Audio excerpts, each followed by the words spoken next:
Good morning this morning. This is Beauty, Business, and Banking, and my name is Rochelle Hunter Mosley, and I'm here with my sister, Tamika Stewart Lastra. And Tamika, I don't like to mess up people's names, so please introduce the people, yourself to my people. First of all, I prepared a speech. So, no, but seriously. I gotta tell y'all, she's silly as hell.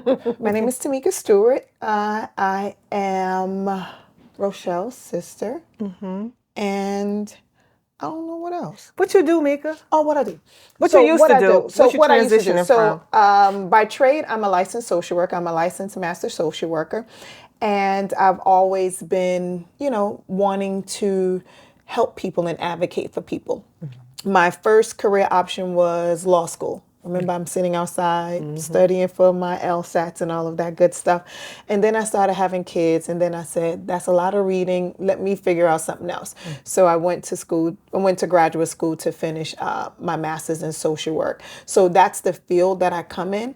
I come in from, but I've always been an entrepreneur. Like I'm a serial entrepreneur. I like ideas. Like I love ideas. I love to sit and talk about ideas and business and, all of that stuff with folks. So I'm always trying to figure out how do I combine the two loves or the 3 or 4 loves that I have in my life. So, you and I always talk about business. Always. I know I don't think I have conversations with people if we're not talking about ways in which they can improve themselves or ways in which they can improve their business or to develop an idea or something like that. That's my vein. That's where I come from.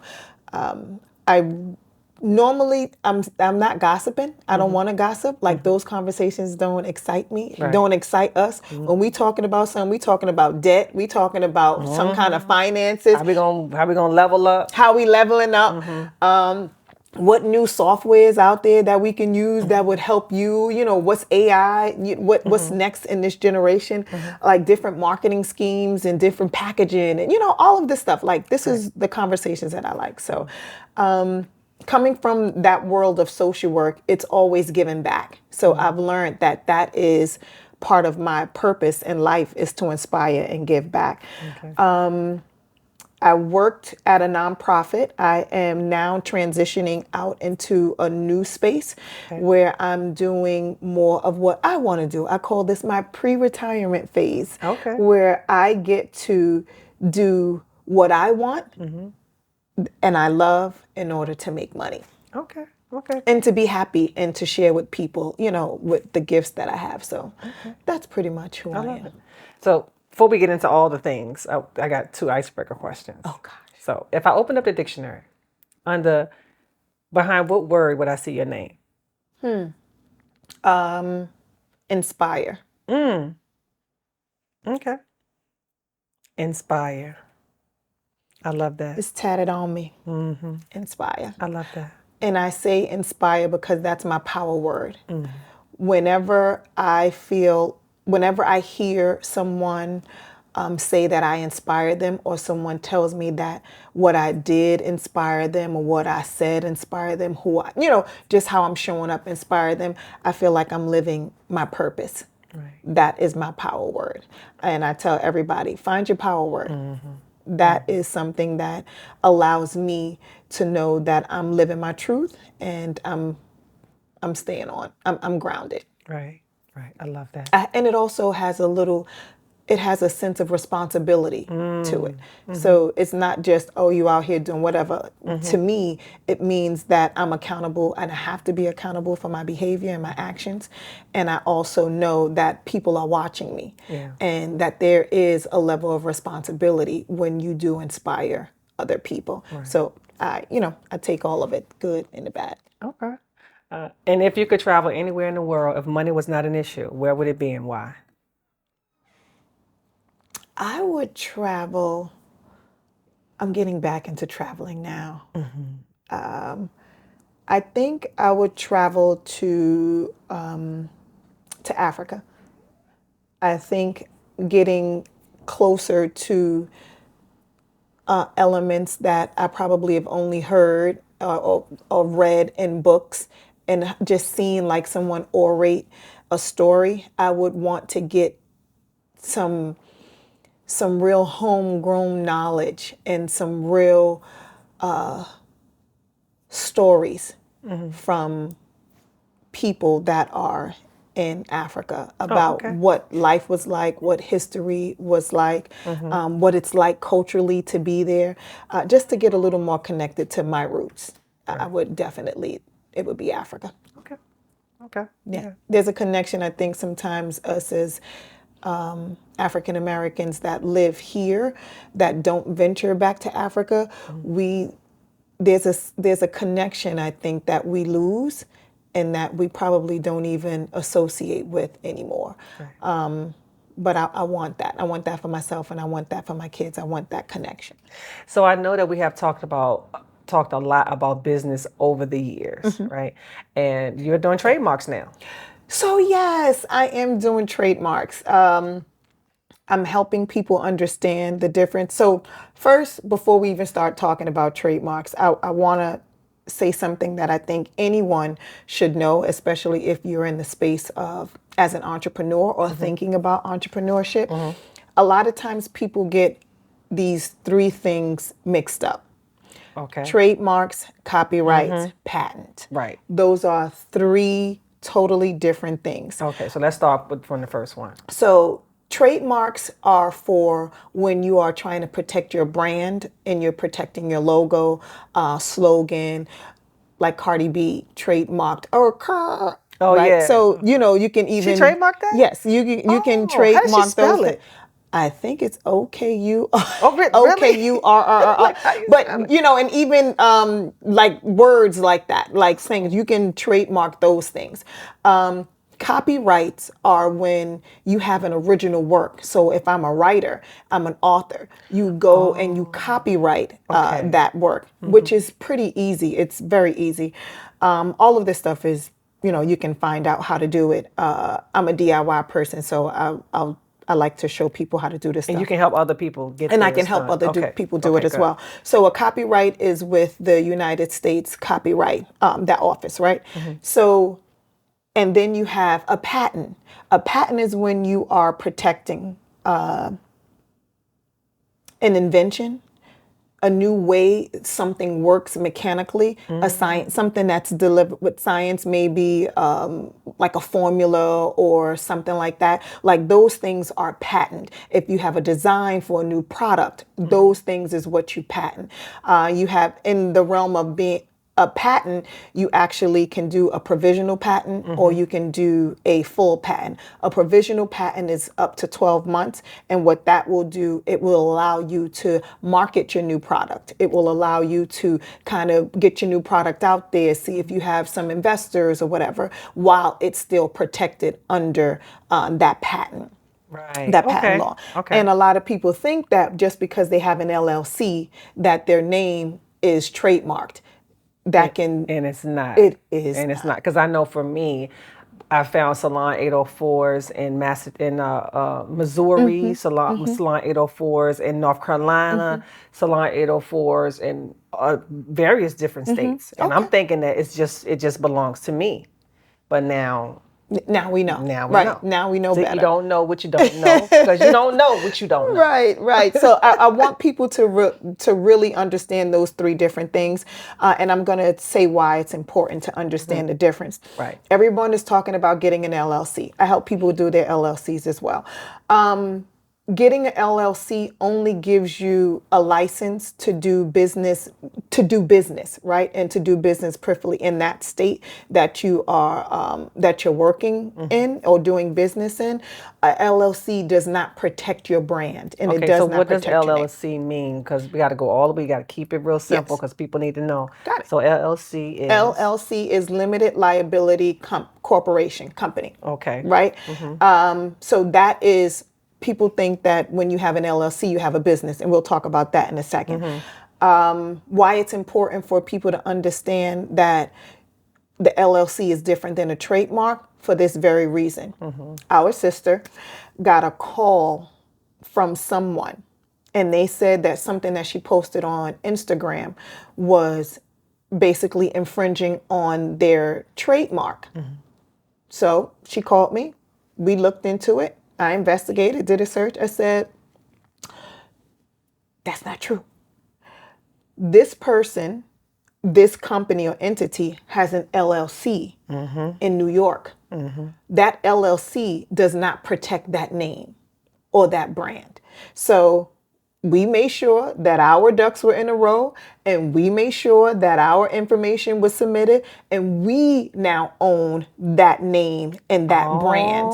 Right? So there is no confusion about just because there's no confusion about I have an LLC with this name. It means nothing. Right. And when we say it's owned, it is now registered with the United States Patent Office, the USPT, United States Patent Trademark Office. That is the USPTO. Right. So is that the same thing that happened with Freaknik? Absolutely. You remember, because I know it was a big thing going on where this young guy trademarked Freaknik, which means that the people who've been doing Freaknik back in the 90s couldn't use it unless they had his permission. Absolutely. So he got paid. Absolutely. Absolutely. So that is the beauty in having a trademark. But it's also important for people to know that when you are doing this work or when you are operating a business, that an LLC is not the protection that you think that it is. An LLC gives you protection, certain tax shelter and liability, and also it gives you protection as it keeps you separate from as a separate entity from your business. Oh, the LLC The does. LLC Keep does. you separate from your Right. business. Okay. Right. So that means so if God someone forbid anything happens, and somebody try to sue, right. so they can sue the business and not me, And not you personally. being the LLC. Right. Oh. So that is the benefit of having an LLC. An LLC comes with different things that you have to, requirements that you have to maintain. You have to maintain, a certain records. You have to actually do your scheduled, your scheduled reporting. You have to file your taxes. You have to do all that. We talk about taxes. Don't try to get away from taxes. Don't try. It's the American way. Just it's pay the the American tax. way. Just figure it And the out. more money you make, the more taxes you got to pay. Figure it out. Period. And the more money you make, then you figure out ways in which that your tax person can help you, find those those write-offs. But pay the taxes. It's easier. Trust me, pay the taxes. Pay your taxes. Pay your fare. So it's important for us to know that. So now that, and when I say, when I'm going to just go back a little bit, when we talk about registering with the USPTO, the United States Patent Trademark Office, you are not protected until, once you get your certificate. Do you have your certificate around here? I have mine. I could have bought it, but I will show it. I know. Sure. We'll show it at the end. Okay. We'll show it. That is your certificate stating that that brand belongs to you, and it is federally registered with the USPTO. Right. That no one can use, right? So there's two mainframes you can be on. You can even be on the principal register or the supplemental. Either one, it's fine.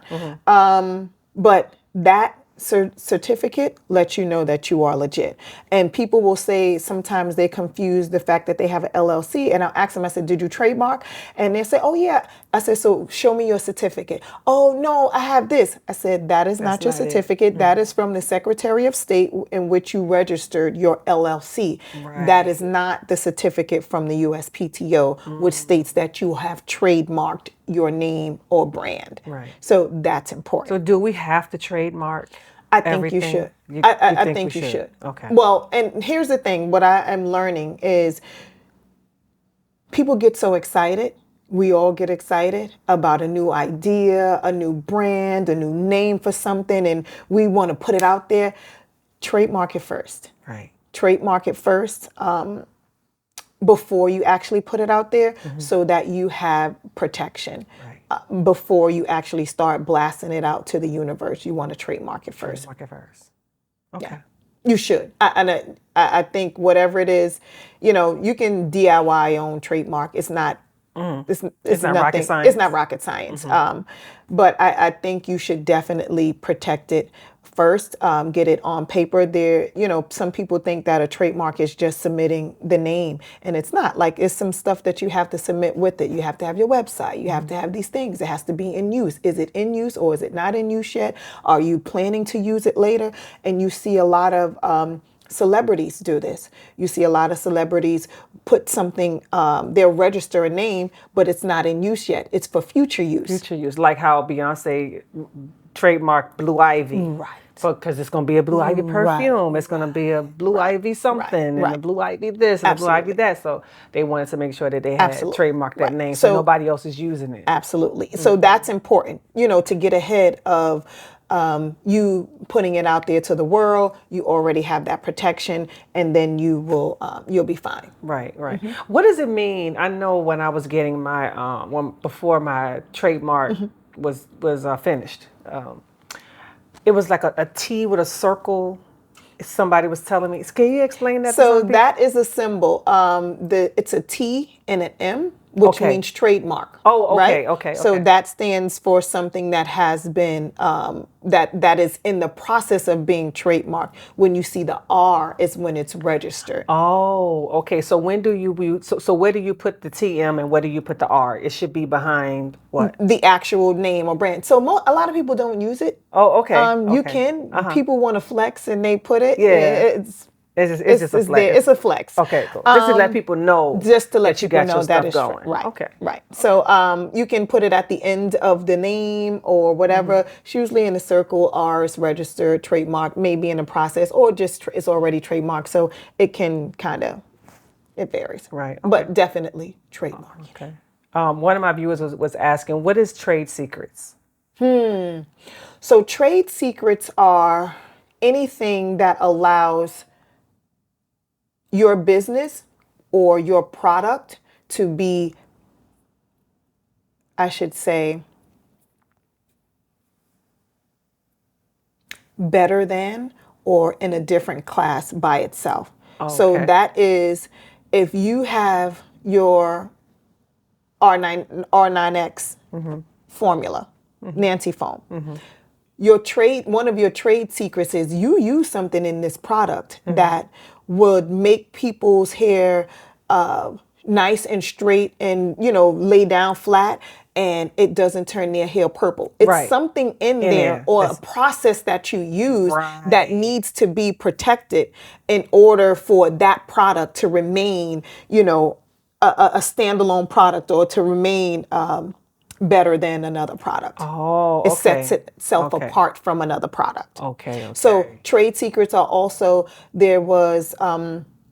trade secrets are processes, trade secrets are ingredients, trade secrets may be the way in which things may have been produced. So there are trade secrets for toys. There are trade secrets for food. There are trade secrets for computers, technology, different things like that. There are trade secrets in many things. So trade secrets really give you and your product the edge up or edge above other things that you don't want other people to know that you have to protect. So you can get in trouble when you share trade secrets. So you have to be very careful about working for a company or an organization where you are privileged with that information. You have to be very careful because the confidentiality is, super high. Right.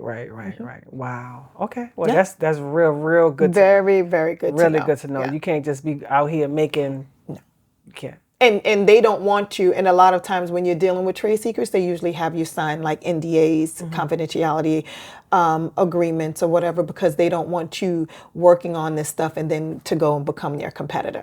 So they have like non-compete clauses and a lot of stuff where you do have people that are dealing with, top secret information that gives certain products or processes or anything the edge above other things on the market. Right.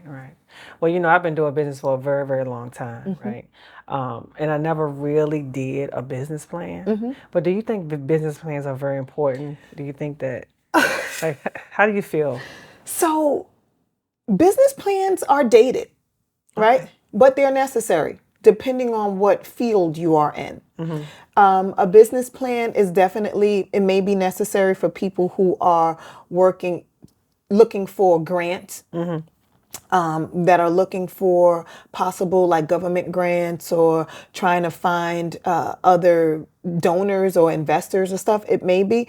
They have something that people have kind of moved away from, the long 20-page business plans that people used to try to create, which was absolutely horrible. Horrible. No one understood what the market analysis was, and no one understood, you know, when they started to dig in deep and dive in into the financials, a lot of people were lost in those things. So a lot of people's business plans were not as efficient as they should have been. Now they use something called, it's more lean. It's like a lean model, a one pager. 1 or 2 pages, and you fit your business plan to who, what, when, where, why, all on this page, and you literally answer all of the questions that a possible investor would ask, or a possible client, or a potential client or buyer would need to know. So it's more lean. Kind of took all of that other stuff out of All the there. stuff out of it. It was too much. People used to ask me to write a business plan. No. No. It's too much. It's just too much. It's just too much. It's too much. But it's necessary. Right. And it's definitely necessary for you to ask yourself these questions if you're going into business. Like, who is your buyer?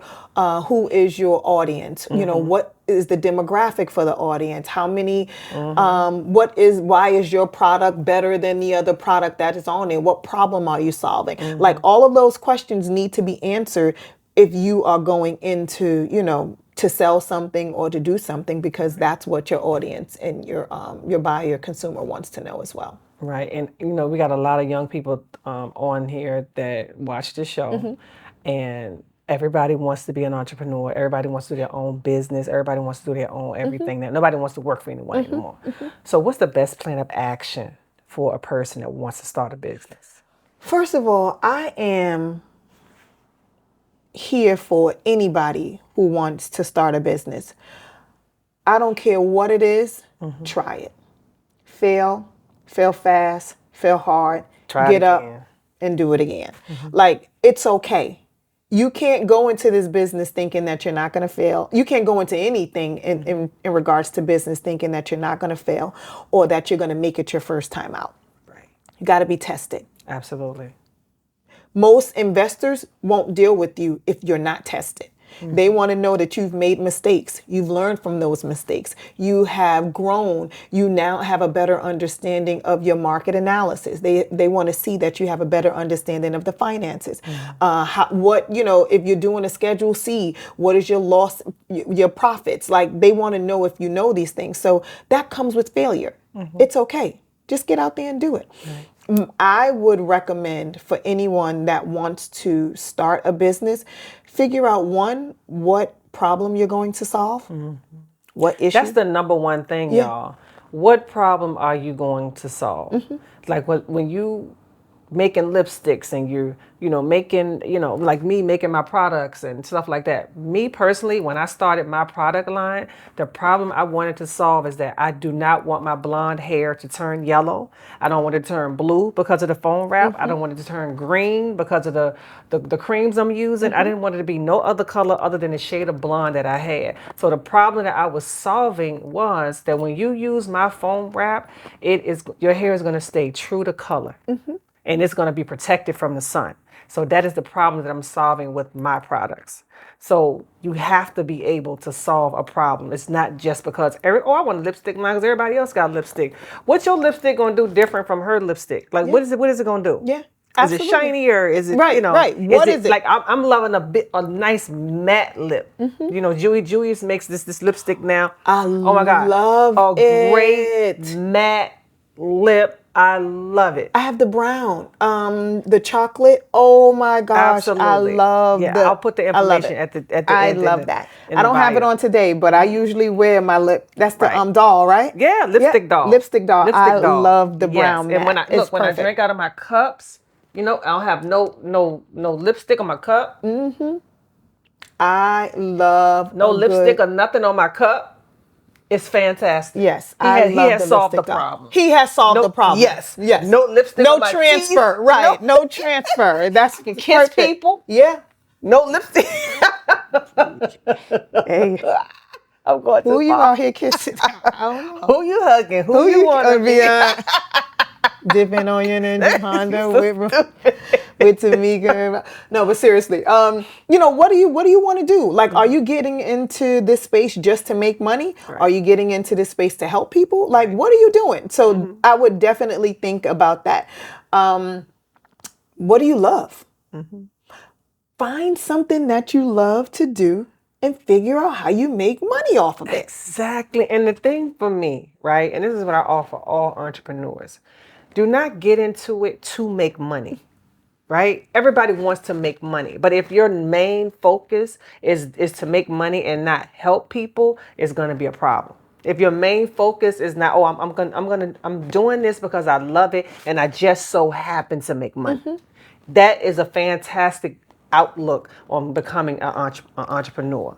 First is going into it saying, "Oh, I'm coming into I got to make this, I got to make that." When your focus is on money, you won't never make none. Yeah, I'm gonna That's how I push feel back a about little that. bit on that one. That's how I feel. I think you can do both. I think you need to know if what you're doing it makes sense enough for you, fiscal sense. Okay, if it don't make sense, it don't make dollars. Yes. Right. So you gotta go into it with the 100%. mind frame I of do understand that. I get can it. make money doing this. Yes. I still love it, but also even with things that you see products that like drop shipping. Right. They're doing it because they know it makes money. Right. You try to love it. But at the same time, they are solving the problem. They're solving the I don't want to go out and get it. Right. They are definitely solving the Right. problem. So I understand. But go into it thinking you're gonna make some money. I don't want to do nothing that I don't think I can make no money in. Right. Unless I'm doing it just for a hobby or I'm doing it just because. But if you're talking about business, business is a transaction. But what I feel too, Mika, is that when you're doing good work and you really bringing a solid product to the table, you're gonna make money. But it's like I just feel like sometimes people don't give it their all. They're not giving it 100%, but they want 100% out of it. Right. Maybe that's what I'm trying to say. That's true. It's That's true. they just giving it 10%, but they want 100 out of it. Right. That's never going to happen. No. Unless No. you figured That's why out some different kind of Yeah. formula. So another thing that I want to talk about too, when we talk about what we want to do, just know that a lot of people are like, oh, I got my LLC. I'm gonna start I'm making a business. I am be a making money business tomorrow. now. No. That is not what it is. A LLC does not mean that you have a business. It means that you have the right, you have protection and you're a separate entity from whatever you are going to do. There are plenty people who are operating a business that do not have an LLC. Right. And I say that because business is transactional.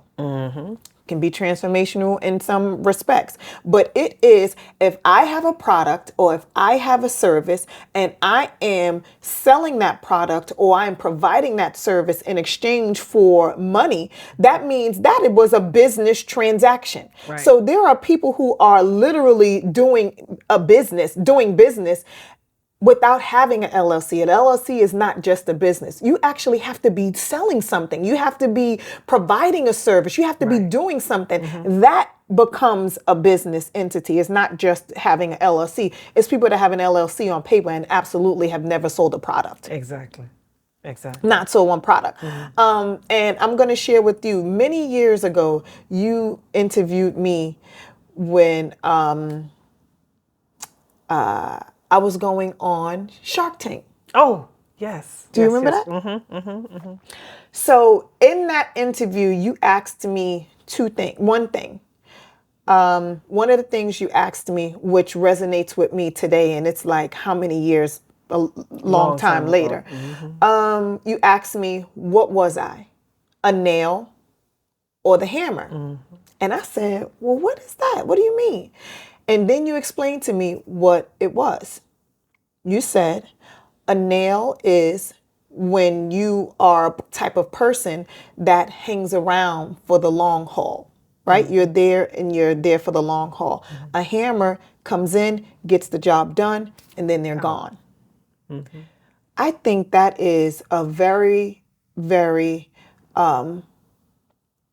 good question to ask, that people can ask themselves, because then that will kind of help filter out a whole bunch of other stuff that you probably don't even want to get into and deal with, knowing that about yourself.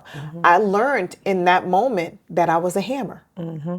I like to come in, get the job done, and then I'm out and I'm on to the next project. That gives me life.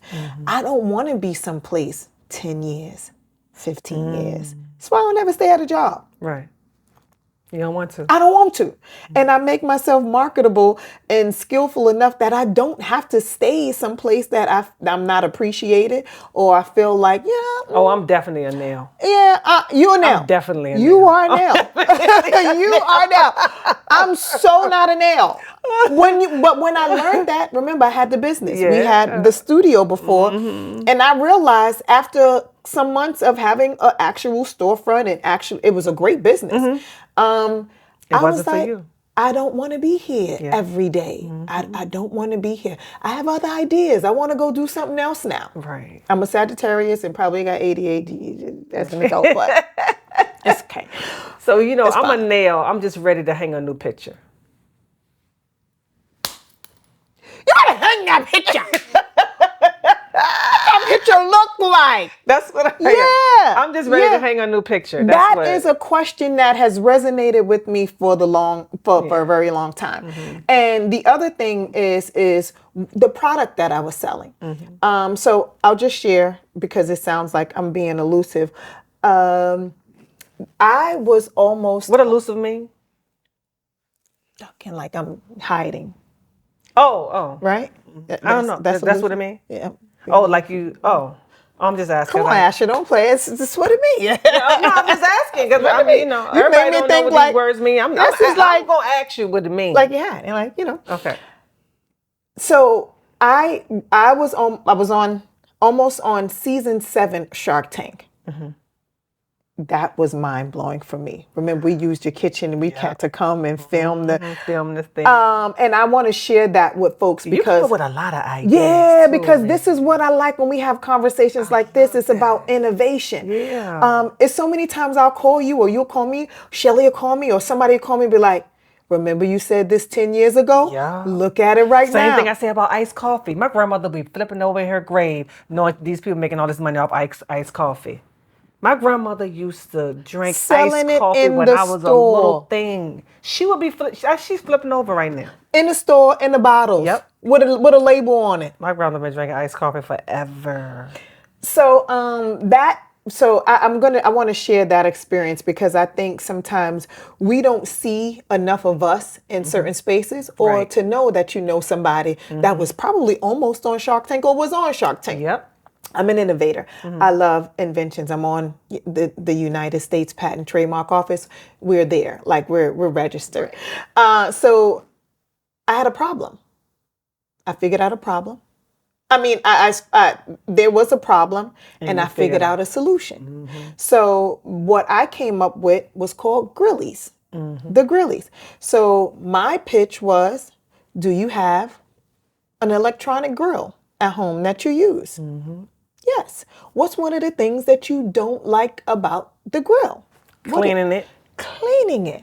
How about I am going to invent this bag that is going to be eco-friendly, going to keep your food moist, going to allow the fat to continue to drip off of it to cook your product, and you don't ever have to clean it.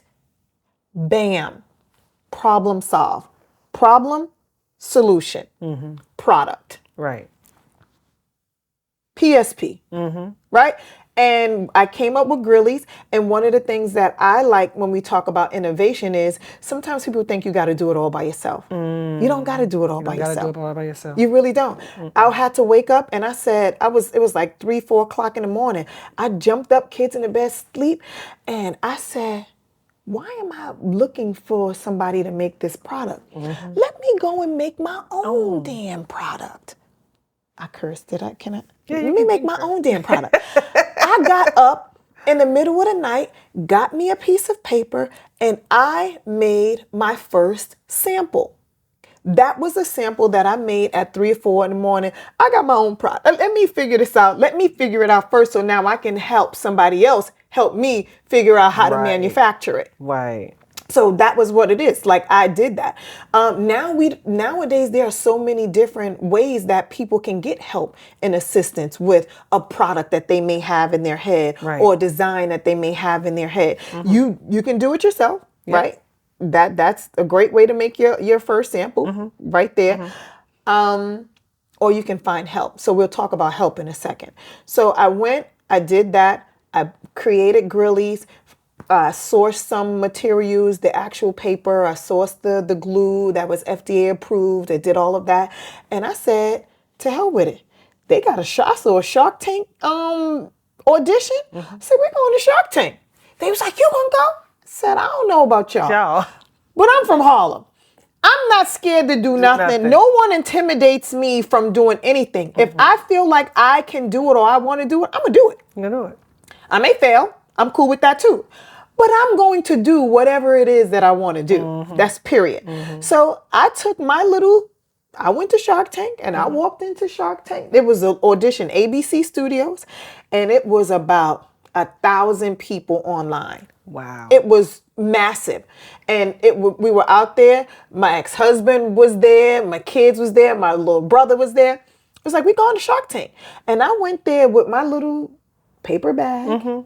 Just a little paper bag, and I'm standing there online, and I'm looking around, and I'm talking to all of these fantastic entrepreneurs and business-minded people that have invested hundreds of thousands of dollars in a product, tens of thousands of dollars in a product, and they selling here, and they doing all this stuff, and I'm sitting there with my little paper bag. And how much had you invested in me? I think I invested maybe about $200 into it. And I'm like, yeah, I might be in the wrong space, but I'm here and I'm not going nowhere. But I feel like I'm in the wrong space because these motherfuckers out here is serious. And I'm like, hold on, Mika. Check my little bag. With the 401k. Yeah, absolutely. Yeah. So they pulling up in Bentleys, and I'm like, I opened my little bag. I said, we getting ready to go. We going for it. We going for it. I know, right? So we go and I present in front of the casting people, and it's an amazing experience. So if you've ever wanted to try it. I definitely I would want you to try it. And I walk in with my little bag and I do my pitch and I say this, and they were like, you're right. And it's got, just that's it. And I'm just like, just very no affect. It's like, okay, asking questions or whatever. And I'm like, okay, great. It's like, all right, thank you. Go home. I was like, perfect. I said, damn, I bombed. Like, this was terrible. Like, they didn't even, that was it. There was nothing else. Baby, 2 weeks later, the phone rang. They called you. They called me back. I said, hello? It's like, this is the casting director, such and such from Shark Tank. I said, oh my God. Hello, yes. This is He said, well, they loved you. They loved your product. And I was like, what? It was like, yeah, they want you to move to the next round. And I said, OMG, I said, stop playing with me. He said, yes, now you have to do a video. Do the video. This is what we're going to do. We're going to tell you, do whatever. And I came to your house, use your kitchen to do the video. It was great. And I got one of my young boys from uptown. He came, he was a videographer. I was like, come on, let's go. Paid him, do the video, shot a very nice video. I said, okay, press send, sent the video. I'm driving across the George Washington Bridge one day. Phone ring. Again. Hi, Tamika. This is such and such producer from Shark Tank. Going over to George Washington Bridge. They was like, they love your video. Oh my God. They want to advance you to the next round. I was like, Miss, I said, oh my Miss, God. don't say that because I'm driving over the bridge. Please don't. She was like, no, they love it. They want you to do. So then at that point, it turns into a whole different conversation. And I'm like, oh, shit. Like, my little paper bag, this little paper product, This is like the second, third round, like Wow. And your $200 in my investment. little $200 investment. Problem, solution, product. Yes. I said, okay. So I'm screaming, going across the bridge. I'm calling my husband. I'm like, this was happening. It was crazy. It was beautiful. My brother, everybody's like, oh my God. But at this moment, now we get the real paperwork, the 47-page contract. Oh. You can't tell nobody. You can't, I couldn't tell you. I couldn't tell no. nobody. You can't, from this point on, you cannot tell anyone about this process. No one. Nobody. Okay. And I'm like, oh snap. So you have to sign you have to go through a 47-page contract. And I was like, wow, this is happening. Like, this is really happening. And I did it. And so I was going to be on season 7 of Shark Tank. So the way they do it is they have it into 3 categories. Micro businesses, which mine falls under, which you're probably not making money from, or making money yet. Good idea, whatever. Then they have middle, where you're probably grossing probably $10,000 to $100,000, and then where you have people that are already grossing like hundreds of thousands of dollars and millions of dollars, or whatever it is. So we'd have those categories. So I'm like, they called me, was like, are you available on this day to come to California on such and such? And I'm like, yeah. And it was like, okay, that's it. This is it. From here, this is it. No, see my paperwork back, whatever. Then the producer called me back, and she was like, Tamika, this is how we start our lien process or whatever. We have enough people that have already confirmed for that micro spot. That's the spot that I would have been in for that time. Right. And it was like, so just hold on, see if you are available, if anyone, cancels or whatever, we have to have a list of like 3 or 4 companies that can do whatever. And I was on that, Okay. So it was like, and the beautiful thing about it was when I got the next phone call and they were saying like, we got our number already, let's try again or whatever. I didn't feel defeated at all. You didn't feel defeated. Not at all. I felt so proud that my little $200 investment in my little tiny paper bag product that I had already started selling to folks, like, got me that far in this process. I said, oh, you can't tell me nothing. I know, that's right. You can't tell me nothing. I know I'm on to something. Let's go to the next thing. Let's figure out the next move. What's the next product? And that's okay. Like, to me, that was a big boost for me in terms of how I think about innovation and my ideas. I know I'm on the right track. Right. And that was confirmation enough for me. So I tell people all the time, I lead with that story. Right. Do it. Get as far as you possibly can. Right. If it don't, use it, figure it out. It may be able to inspire somebody else. I love that story. I was like, I love how many people get to say that they was almost on Shark Tank? Not a lot of people. Or they had a 47-page contract. Nope. Me, I didn't get there, but I was damn close. Sure. But you had it. So I love that innovation. And so now back to where we are today. If someone has an idea, if you have an idea, do something about it. Yeah. If you can do something about it with your own 2 hands, do something about it. If not, there are companies that help people. Yeah. Like Upwork, Fiverr. I like Upwork because Upwork is more, you have more control as the person that is the client, where you are pretty much saying to someone that is going to help you. They're freelancers. It's a platform for freelancers that help you do things. Okay. They can help you, chemists. If you have a product that you're looking to do something with and you want to, it's a formula that you need or the formula that you want to come up with. They have someone that's a chemist. They have product developers. They have brand developers. They have people that actually create the products, like real development. Like I'm in the factory, I have the machinery, I can make it, upload your 3D to help you do your design. And they will do they will give you samples of something that you have in your head. Right. So is that what we did when we was doing the sippy cup? Yes. We got that. We did the cup. Absolutely. That was Upwork. Upwork is the app, right? Yeah. Upwork is an app. Oh, okay, cool. Anyone can download it. I like Upwork. And there are others, but I like Upwork because we get to maintain control. You know, no one is going to scam you. Right. Because a lot of people are scared, and you should be leery of that. Upwork is, if I am looking for someone, I post a job and I'll say, listen, I'm looking for someone to help me do a product for a sippy cup Right. or whatever. I want to create it. I need a design, and I also need manufacturing samples or whatever. I put that out there. I am actually putting my budget. So whoever is going to contact me is going to work within my Within budget. that budget. Oh, I Right. like So that. it makes it easier for you. And I'm also going to say that, like, they have CAD designs and different 3D designs or whatever it is. I need help with that. I don't understand it. I need somebody to walk me through that process, you know, some education on what it is to get to this product. Right. And they also do, they have what we call escrow. So I pay the money. Upwork keeps the money in escrow until that job is completed. I am the one who gets to release the funds to the Oh, I person like who actually that. made it. I like so that. if I didn't get what I was, like, they have deliverables. If I did not get my deliverable, or won't get the money. then I won't release the funds. So they have that as the insurance. And Upwork will also have insurance, so they back their platform. So I don't have to worry about me saying I want to get this cup made or get this thing made, and then it never happens, and that person has then skated off with my money. It doesn't work like I like that kind of control.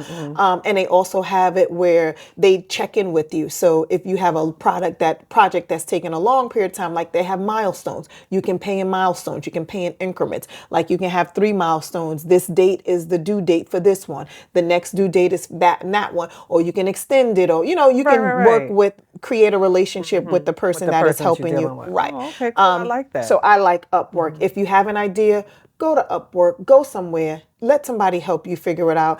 Or if not, you'll be home 2:00 in the morning, sitting there, and your idea pop right up on the screen 10 years or 5 years later.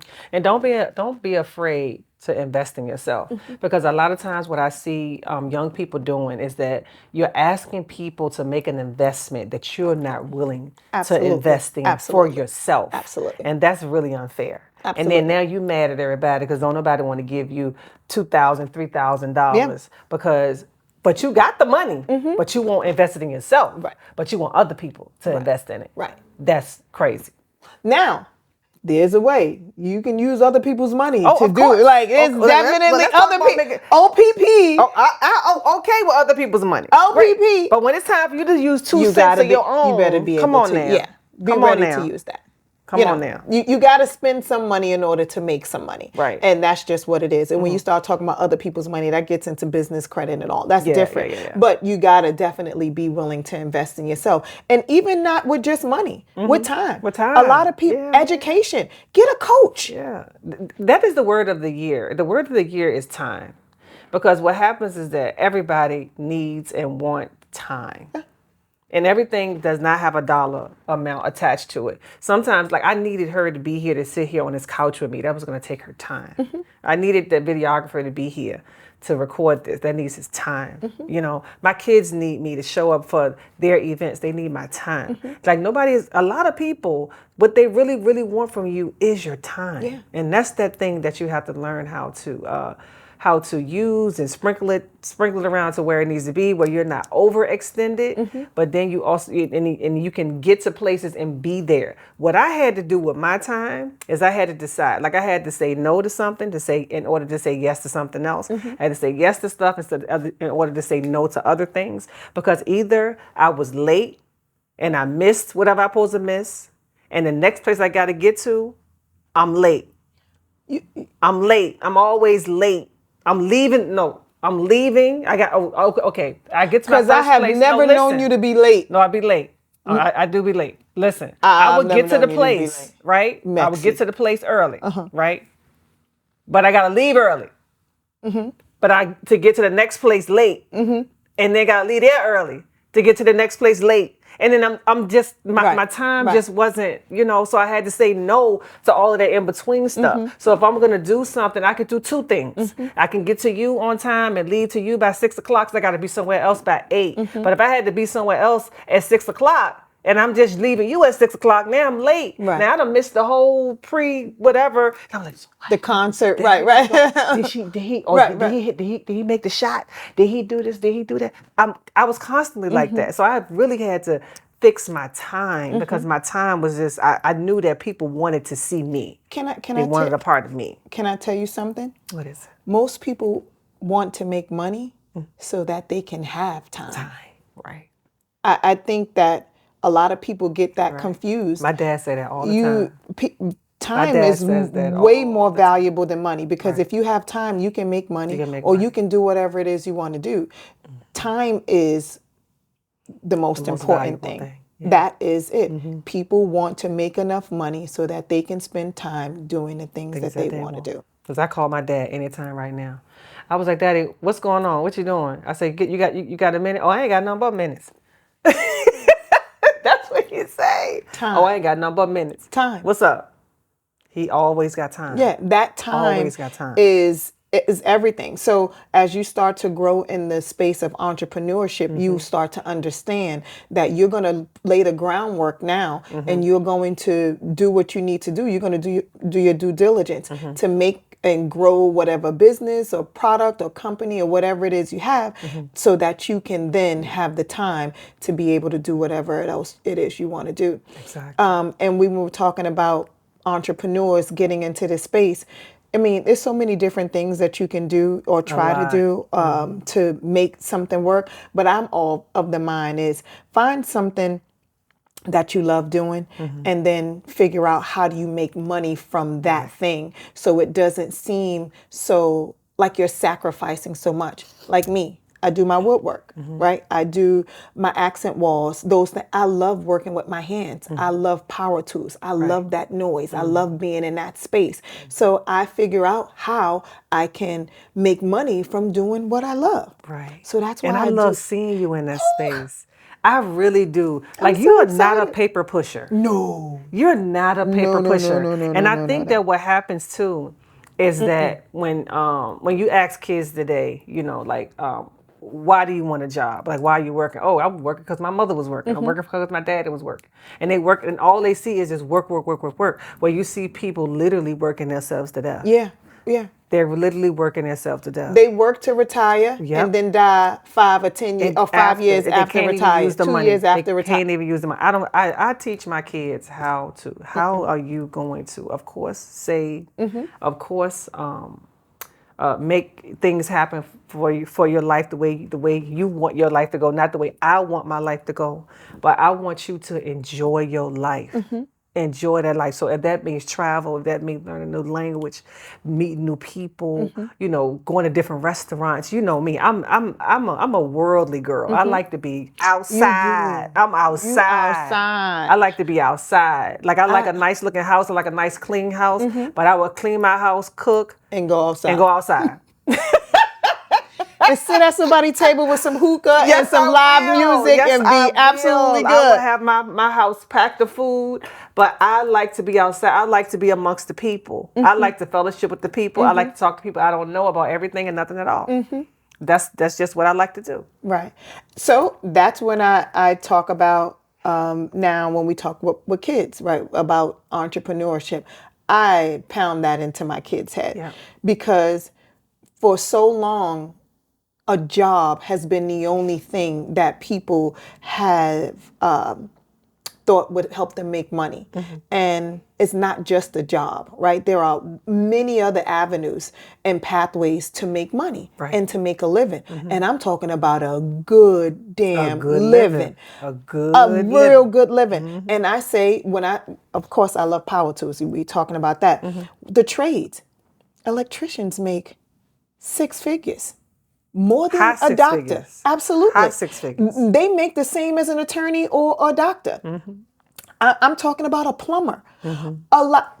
So I took a free plumbing class. I'll plug them. Mr. Watson, I'm getting ready to go back to my plumbing class on Saturday. Cool. Oh, it's getting ready to be crazy. Yes, I'm going back. But anyway, plumbers. High 6 figures. Great salaries. A licensed a master plumber. Are you kidding me?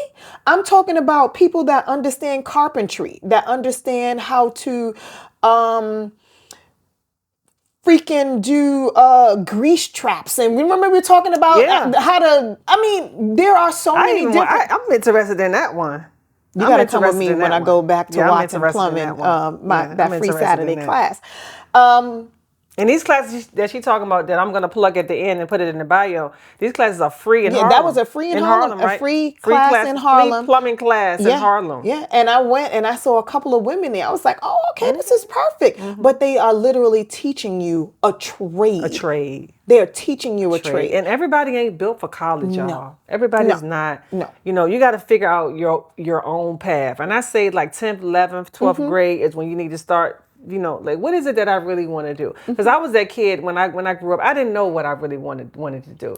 You know, I was introduced to a family friend that was a hairdresser, and I was shampooing hair. Back then, you could shampoo and stuff without a license and sweeping the floors and do all the things. And I was just helping her out, and I just kind of fell in love with it. I fell in love with, you know, making people look beautiful. You know, and I just, you know, honed in on my craft. I got my license. Now I'm a certified trichology practitioner, a certified trichology practitioner. I study hair and scalp disorders, and who knew? Who knew? When I'm looking at a scalp, I know exactly what I'm looking at. I know how to identify what I'm looking at. I know blood type testing and all that. And not only by learning all of that, I also boost my income. So now I took it from, you know, from this end to the spectrum to that end of the spectrum. So now I'm like, oh, wow. So it's just a whole nother ballgame. Yeah. And I can sit back with my white coat on, and I'm not bumping and curling and getting all sweaty and dirty every day, all day, every day. I can sit back and I'm just consulting people on what it is to do with their hair and scalp. Bougie. And that's what... Bougie. But I appreciate that. Yeah. And these things that we talk about, there are so many different pathways now. When you have social media and the internet, you can make money, the same kind of money that, you know, someone will go to school for 4 years. Yeah. You can make that. You can do real estate, right? There's so many avenues to make the money that you want, or to live the life that you want to live. I always tell people, it's not about the money. What kind of life do you want to live? Right, how do you want to live? What kind of house you want to live in? What kind of apartment like? Does that look like? And then you work backwards. You're right. And you know, when I came to New York, right, me and my uncle, we used to pick up cans and, you know, on the weekends. And we did it for fun. I mean, I also did it because I knew on Saturdays I was going to have some money. And we pick cans. So when I came to New York, I saw people picking cans, and I was like, oh, you know, honestly, this is what I said. I said, oh, on the weekends I can pick cans. But I didn't know that you guys, when I say you guys, Northerners looked at that as, you know, that's something that derelicts do. And I was like, oh, I was excited. I called my aunt. I was like, oh, Saturdays, I'm definitely going to be making money because I'm going to be out here getting my cans. Getting money. And I was an entrepreneur from early because I was doing that from early. And I didn't look at it. I didn't look down on those people that were picking those cans, because you got to understand, everybody that you see on the street are not unhappy. They are not unhappy. They are living some of them, I'm not saying all of them, some of them are living the lives that they want to live. Yeah. I mean, I'm a social worker, so I definitely would have to say that there is a lot of substance abuse and a lot of mental health that is associated. But when people are making a living. And not all of them. Exactly. Not all of them. There are people that are making a living. They are. Off of things or doing things that most people turn their nose up to. Right. Like recycling, right, doing things like that. People can pay their bills doing those things. People go 100%. And pick up junk. Now it's a whole full-fledged business. That's what we used to do. We used to pick up all kinds of metal. It's a full-fledged business now. And don't throw your radiator out. Don't get your radiator thrown out. Not that steel. What? Baby, we used to pick metal, up all that not. stuff. We used to pick up all me and Shell Bone, my uncle Shell Bone. And now we used to pick up all that stuff. 1-800-JUNK. Yep. Junk me or whatever. It's another business. So this is why I say, you know, everybody doesn't have to go to school. There are multiple ways for people to make money. Right. Figure out something that you love doing. Figure out how to actually transition that into a source of income. And then you make that work for you. And you figure it out, and then you scale it. Yeah. But there are just so many other things that you can do that does not require a 4-year or 6-year or 8-year degree, Right. and neither one live of the my lifestyle kids, neither one that of you my want. kids wanted to do 4 years. Yeah. Chance asked me if I could find him, a 2-year school because that's all he wanted to give it. So we got him into a 2-year accelerated. Then he got his bachelor's in 2 years.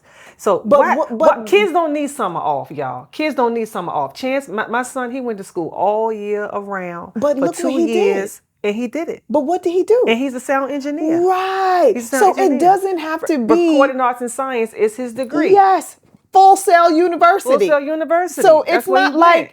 it's just like, oh, this is something that the music industry needs, that the TV industry needs, the media industry. That is something that did not require a lengthy stay at a university, and he can still come out, make money, and work for somebody, and do his own stuff on the side with that skill set. Right. And my daughter, she's planning to do the same thing. She is enrolled in a 4-year college, but she's going to do it in 2.5. My child, She don't my need niece to do. She said, "Ma, I don't need summers off." I said, "You sure don't." Because while you have your parents supporting you, accept the support, y'all, and go to school and just finish it.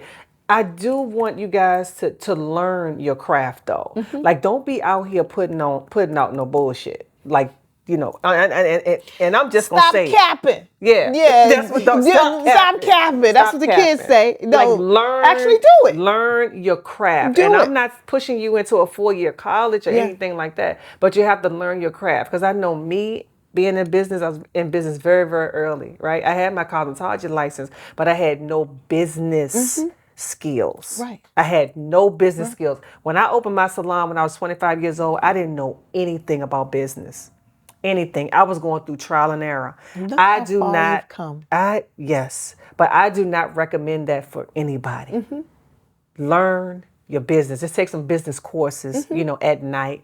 Now they got it online. Everything is free now. All that stuff. YouTube Get a business University. Class, get a business class under your belt so that you're not paying people $200 to do a spreadsheet.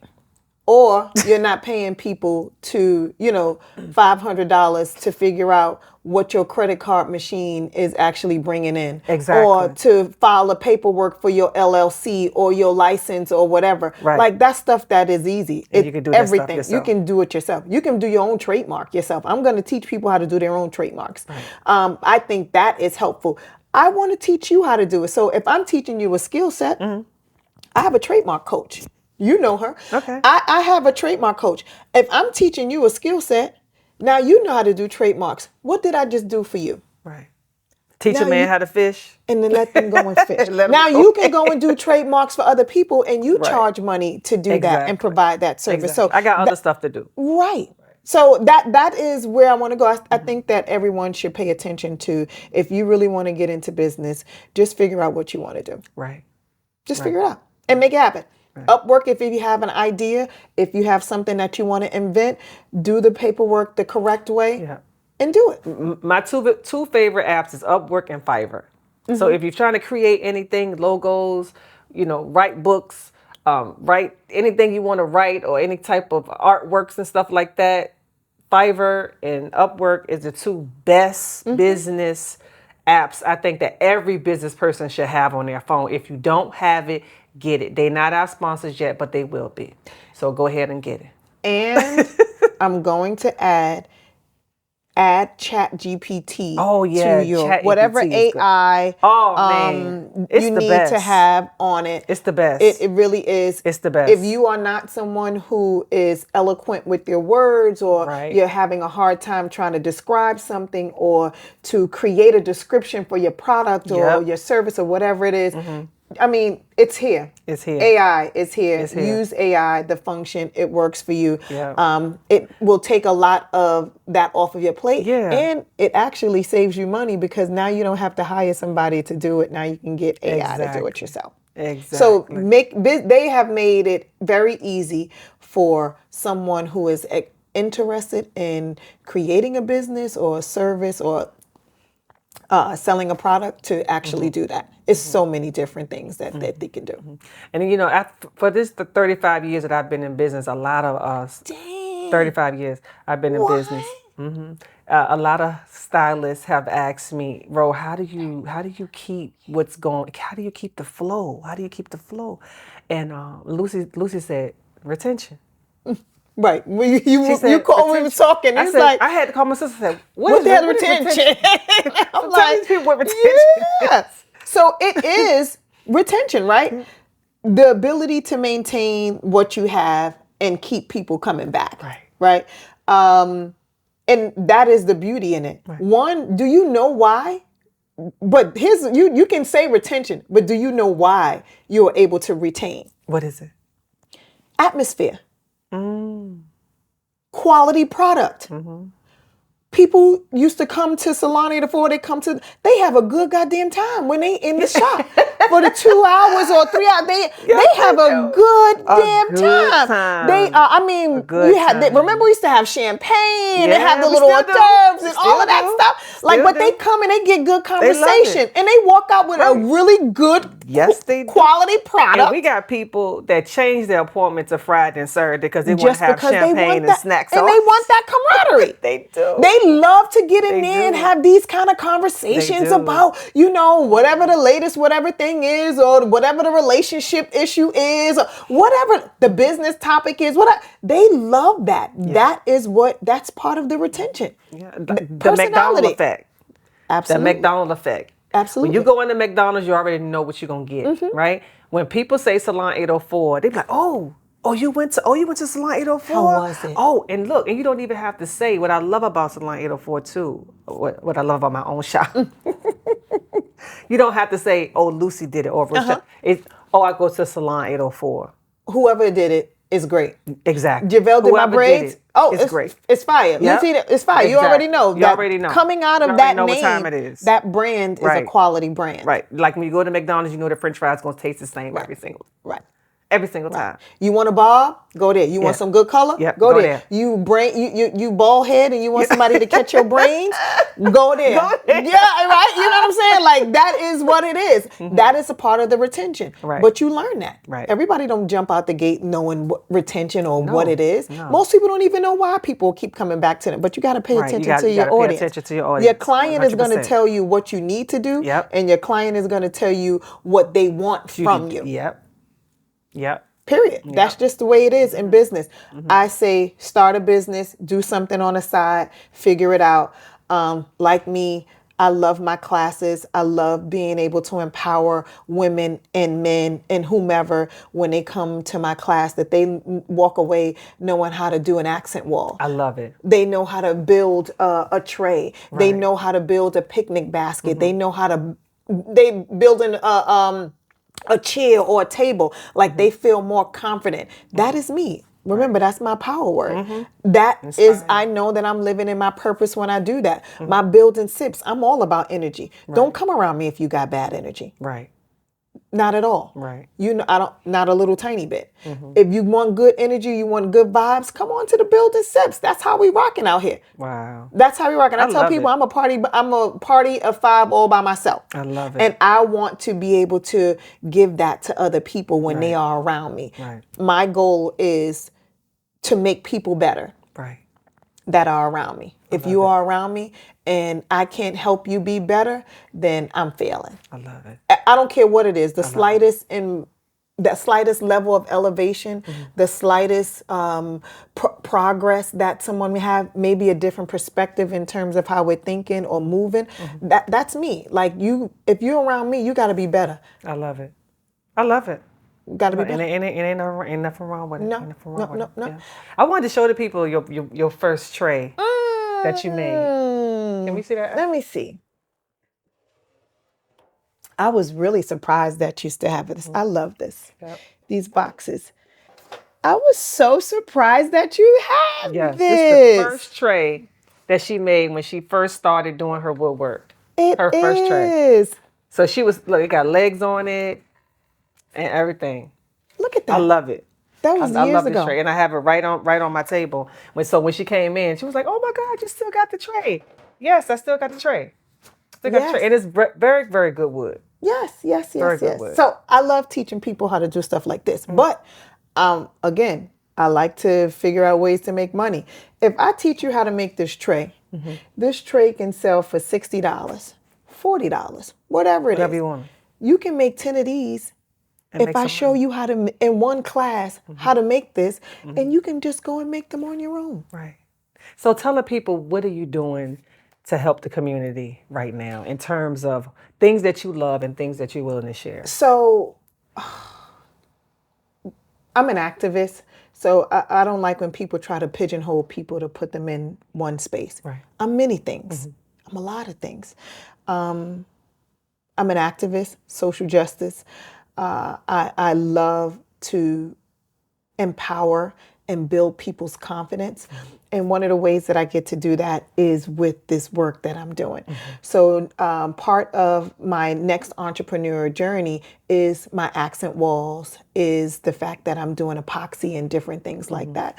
I'm going to give back in a way where I'm going to start working with specific populations of people. Because I know that with the slightest little bit of information and or skills, they too can, elevate their lives and elevate themselves. So I'm going to work with populations that were previously incarcerated, the formerly incarcerated. I have a personal connection to that population. And I just realized that the other day when we were at the dinner, right, the women over dinner, that is the population that I want to focus more on, because I know that I can contribute to that population. I'm also doing, my trademarks on the side for people. I'm going to teach people how to do their own trademarks.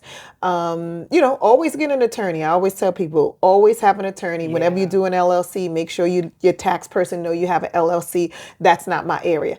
I'm a DIY person, so I'm the do-it-yourselfer. I'm going to teach you how to do it yourself, and then I can do it for you. Yeah, you got to get your own ducks in a row. Right, but you make sure you have the professionals that are there to support whatever it is that you're doing. And that's what I want to work on. I want to work on doing things that bring people joy, that empower people, that build confidence. And I'm going to do that through my woodwork. Okay. So I'm a social worker, so it's like wood therapy. I love it. When you come to my session, you're going to walk out feeling lighter. You're going to feel better. You're going to feel more confident and more empowered. So with everything that we said, can we get like 4 key things that when you want to start a business, what are the 4 key things that we have to look out for? One thing that I don't want people to listen to is the word saturation.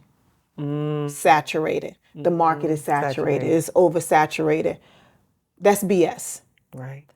Saturation has nothing to do with anything. Marketing is key. Marketing is king. Is 50 different brands of cereal, or how many different brands of cereal in a cereal aisle? Right. Right? It's 50 different types of hair lotion, body lotion. It's 50 different types of lipsticks. It's 100 different types of freaking eyebrow gel, or, something. Stop. Get away from saturation. When someone says that to you, literally turn your ears off. Don't listen. Right. Because I wasn't going to do a podcast. Because you felt Because somebody said told me that it it's was oversaturated. saturated. Everybody got a podcast. And I was listening to Mel Robbins, and she said they told her the same thing. And she said, yeah, everybody has a podcast except me. So I said, you know what? Let me do it. You got to be in it to win it. Let me just try my hand at it. Like, please stay away from the word saturation. Yeah. If you want to do something, absolutely do it. One, I think you should make sure you have your business structure together. Okay. That is, if you have an LLC, your S Corp. S Corp is when you're making, I think over $40,000. You are an S Corp because it puts you in a different category. Get an accountant. Get a coach. Get a mentor. Find somebody who is willing to give you insight and information that will help you elevate in whatever area of business that you want to be in. Okay. Period. That is, you have to do that. And wait, did I do how many I did? You did 5. I did 5. You did 5. What was the 5? You said structure. Make sure you have your structure together. So just do them all. Make sure you got your structure together. Look at You that. know, make sure you have your structure together. Your LLC, S Corp, or whatever it is. Make sure you know your PSP, the problem, solution, and your product. It could be product or service. Okay. You want to make sure you have that down packed, and you also want to make sure you have a mentor or a coach, somebody that can help you along the way and guide you from making mistakes that they probably have made before, give you insights and good information. And don't be afraid to pay those people.